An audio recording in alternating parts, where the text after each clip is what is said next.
Perkenalkan, nama saya Marwan. Di sini saya akan menceritakan legenda Danau Malawen. Danau Malawen adalah sebuah danau yang terletak di Desa Sanggu, Kabupaten Batang Selatan, Kalimantan Tengah. Danau Malawen lebih kurang 15 km dari Buntok, ibu kota Kabupaten Batang Selatan. Danau yang konon kabarnya dikeramatkan oleh suku Dayak memang sangat pesona, ini yang begitu indah. Danau Malawen ini hampir sama dengan danau yang ada di sebelahnya, yakni Danau Sanggu, yang juga memiliki fasilitas seperti gazebo, wahana air, bebek-bebekan, dan area pemancingan. Yang lebih mengesankan adanya taman anggrek yang ada di kawasan Danau Malawen. Berbagai jenis anggrek ada di sini, seperti anggrek hitam yang bisa kamu lihat secara dekat dan tumbuh subur tanaman anggrek. Tempat wisata Kalimantan Tengah ini semakin indah karena adanya pepohonan kelapa yang tumbuh di pinggiran danau. Sekilas hampir mirip berada di pantai jika melihat berjajar rapi pepohonan kelapa.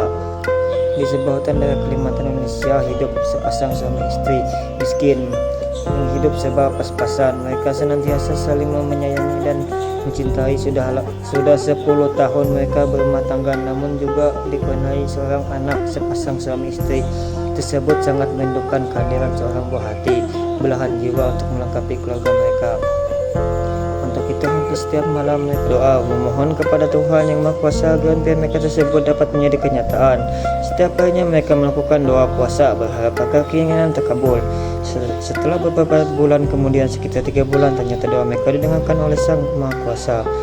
Suatu sore yang istrinya merasa seluruh badannya tidak enak, ia merasa mual-mual. Akhirnya mereka pun mendapatkan sebuah tanda-tanda akan kehadiran si buah hati dalam keluarga mereka. Waktu yang terus berjalan, terasa sudah 9 bulan berlalu. Pada malam itu sang istri melahirkan seorang anak laki-laki yang kemudian diberi nama Kumbang Benuang. Alangkah senang dan bahagianya sepasang suami istri itu karena yang selama ini mereka idam-idamkan. Mereka dapatkan pun merawat dan membesarkan Kumbang Benuang dan penuh kasih sayang. Tiap harinya mereka memberi petuah atau nasihat agar ia menjadi anak yang berbakti kepada orang tua dan selalu berlaku santun serta bertutur sopan kemanapun pergi. Sang ayah juga mengajari berburu. Seiring berjalannya waktu, Kumbang Benuang pun tumbuh menjadi pemuda yang tampan dan rupawan. Namun harapan kedua orang tua agar ia menjadi anak yang berbakti tidak terwujud. Perilaku Kumbang Benuang semakin hari semakin buruk. Semua petuah dan nasihat sang ayah tidak pernah dihiraukan. Pada suatu hari sang ayah sedang sakit keras. Kumbang Benuang memaksa ayahnya untuk menemaninya berburu ke hutan. Maafkan ayah, anakku, ayah tidak bisa menemani. Bukankah kamu tahu sendiri kalau ayah sedang sakit? Kata sang ayah dengan suara pelan. Benar anakku, kalau pergi berburu berangkatlah sendiri. Ibu menyiapkan segala keperluanmu, sahut sang ibu. Oh iya anakku, ini ada senjata pusaka untukmu, namanya piring Malawan. Piring pusaka ini dapat digunakan keperluan apa saja, kata sang ayah sambil memberikan sebuah piring kecil kepada Kumbang Benuang. Setelah menyiapkan segala keperluan, berangkatlah ia ke hutan seorang istri. Setelah menyusuri hutan cukup lama, ia juga mendapatkan seekor binatang. Ia tidak ingin pulang ke rumah tanpa membawa hasil. Akhirnya ia melanjutkan berburu dengan menyusuri hutan tersebut. Tanpa disadari telah berjalan jauh masuk ke dalam hutan. Ketika masuk ke dalam hutan, dilihat sinar api. Ternyata Kumbang Benuang sampai di sebuah desa bernama Sanggu. Sinar api yang dilihat itu ternyata berasal dari desa itu. Di sana sedang diadakan upacara adat yang diselenggarakan oleh kepala desa untuk mengantarkan masa pinggitan anak gadisnya yang bernama Intan menuju dewasa. Upacara adat itu diramaikan oleh penyelenggaraan tari. Ketika dilihat gadis bernama Intan begitu terpesona, Kumbang Benuang oleh kecantikannya tidak terasa makin hari makin sore. Kumbang Benuang segera pulang ke rumah pada malam harinya. Kumbang Benuang tidak bisa memejamkan matanya karena teringat terus pada wajah Intan. Keesokan harinya, Kumbang Benuang berpamitan kepada kedua orang tuanya ingin berburu ke hutan. Namun secara diam-diam kembali lagi ke desa Sanggu ingin menemui si Intan. Setelah Intan Kumbang Benuang tidak bisa memejamkan matanya karena teringat terus pada wajah Intan. Keesokan harinya, Kumbang Benuang berpamitan kepada kedua orang tuanya ingin berburu ke hutan. Namun secara diam-diam kembali lagi ke desa Sanggu ingin menemui si Intan. Setelah Intan adalah gadis cantik yang ramah dan sopan, maka ia pun jatuh cinta kepadanya, begitupun si Intan.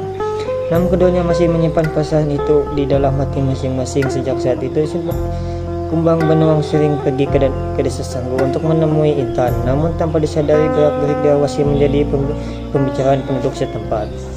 Menurut mereka, perilaku Kumbang Benuang dan Intan melanggar adat desa itu. Sebagai anak desa, harusnya memberi contoh yang baik kepada gadis-gadis sebayanya. Oleh karena itu tidak ada pembicaraan masyarakat. Ayah Intan pun menjodohkan Intan dengan seorang juragan hutan di desa itu. Penjodohan Intan terdengar oleh Kumbang Benuang. Kumbang Benuang menemui Intan dan mengungkapkan perasaan kepada Intan. Kumbang Benuang juga yakin bahwa Intan mencintainya. Setelah beberapa saat itu mendesak, akhirnya Intan pun menceritakan keadaannya sebenarnya kepada ayahnya. Intan juga mengakui bahwa ia juga suka kepadanya, namun takut dimarahi oleh ayahnya. Mengetahui keadaan Intan tersebut, Kumbang Benuang pun segera pulang ke rumah untuk menyiapkan niatnya kepada orang tuanya agar segera melamar Intan. Kita ini orang miskin, anakku tidak pantas melamar orang kaya, kata sang ayah. Dengarkan perkataan ayahmu, nak. Orang tua Intan tidak menerima lamaran itu, sahut ibunya. Tidak, bu, aku dan Intan saling mencintai. Dia harus menjadi istriku, jawab Kumbang Benuang. Urungkanlah niatmu, nak. Kamu sekarang tidak boleh menemui Intan lagi, perintah ayah. Kumbang Benuang tidak menghiraukan nasihat kedua orang tuanya. Ia pun bersikeras menikahi Intan. Bagaimanapun caranya, pada suatu malam suasana terang bulan, diam-diam dia pergi ke desa Sangga untuk menemui Intan, berniat mengajaknya kawin lari. Pada saat malam waktu itu hujan rintik-rintik. Kumbang Benuang tetap ingin menikahi. Bagaimanapun caranya, diam-diam pergi ke desa Sangga untuk menemui Intan. Ia berniat mengajaknya kawin lari. Setelah melihat keadaan sekeliling aman, kemudian keduanya berjalan menghadap hendak itu ingin meninggalkan desa itu.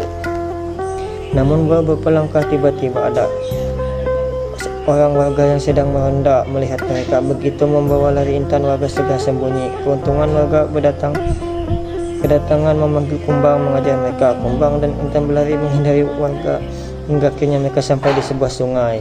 Mereka tidak dapat menyeberangi sungai tersebut. Dalam keadaan panik, Kumbang Benuang tiba-tiba teringat pada piring malawan pemberian ayahnya. Ia pun segera mengambil piring pusaka itu dan melempar ke tepi sungai. Secara ajaib, piring itu tiba-tiba berubah menjadi besar. Mereka pun naiki piring itu untuk menyeberangi sungai. Mereka tertawa gembira karena merasa selamat dari kejaran naga. Sementara orang tua Intan marah juga mengetahui kejadian itu. Amarah yang membara terucap sumpah kepada keduanya. Lebih baik kalian menjadi buaya penunggu danau daripada menjalani hidup tanpa restu orang tua. Tak lama sumpah dilontarkan, muncullah angin ribut dan menjadi gelap gulita, membelah angkasa. Hujan lebat tanpa henti. Piring sakti yang membawa Kumbang dan Intan terbalik ke sungai danau, dan begitu kesaktian anak muda dikalahkan oleh kata-kata penuh orang tua. Setelah kejadian itu, kedua anak muda yang dimabuk asmara berubah menjadi sepasang buaya. Akhirnya mereka menjadi buaya hitam dan putih penunggu danau sementara tersebut, diberi nama Danau Malawen oleh masyarakat setempat. Sekian dan terima kasih.